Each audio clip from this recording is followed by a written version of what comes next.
My dear students, आज हमारा business study का चैप्टर उद्योग चला हुआ है।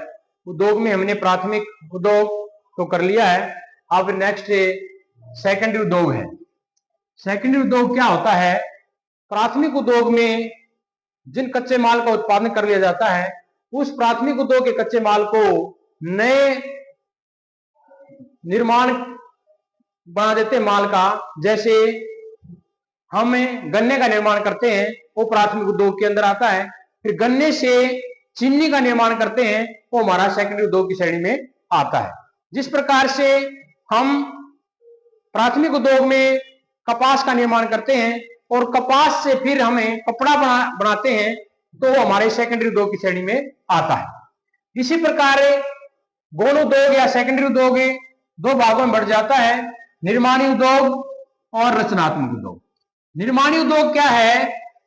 जैसे कच्चे माल से तैयार माल में परिवर्तन करना, जैसे गन्ने से चीनी बनाना, कपास से धागे से कपड़ा बनाना और लोहे से इस्पात बनाना, ये हमारा निर्माणी उद्योग के अंदर आता है। निर्माणी उद्योग के चार भाग हैं। विश्लेषणात्मक उद्योग। विश्लेषणात्मक उद्योग क्या है? एक वस्तु से अनेक प्रकार की वस्तुओं का निर्माण किया जाता है। जैसे कच्चे तेल से पेट्रोल बनाते हैं, डीजल और गैसोलीन का तैयार करते हैं। यानी कि एक वस्तु से अनेक प्रकार की वस्तुओं का निर्माण करना विश्लेषणात्मक उद्योग कहलाता है। फिर है प्राविधिक उद्योग। इसमें कच्चे माल से तैयार माल में परिवर्तन किया जाता है, उसे प्राविधिक उद्योग कहते हैं। जैसे गन्ने से चीनी तैयार करना। फिर है सम्मिश्रण उद्योग। इसके नाम से ही पता है सम्मिश्रण है।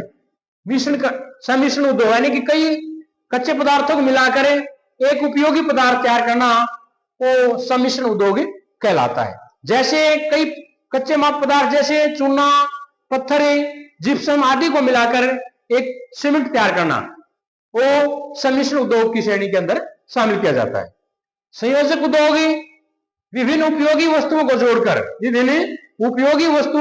जोड़कर एक नई वस्तु का निर्माण करना, वो संयोजक उद्योग की श्रेणी में आता है। जैसे विभिन्न वस्तुओं को मिलाकर के साइकिल बनाना, रेडियो बनाना और टीवी बनाना आदि इसके एग्जाम्पल हैं। फिर है सेकेंडरी उद्योग का फर्स्ट पार्ट है निर्माणी उद्योग, सेकंड पार्ट है रचनात्मक उद्योग। रचनात्मक उद्योग में क्या होता है? विभिन्न उद्योगों द्वारा तैयार वस्तुओं से रचनात्मक कार्य करना, रचनात्मक वस्तुओं का निर्माण करना। जैसे सीमेंट, कंकर, लोहा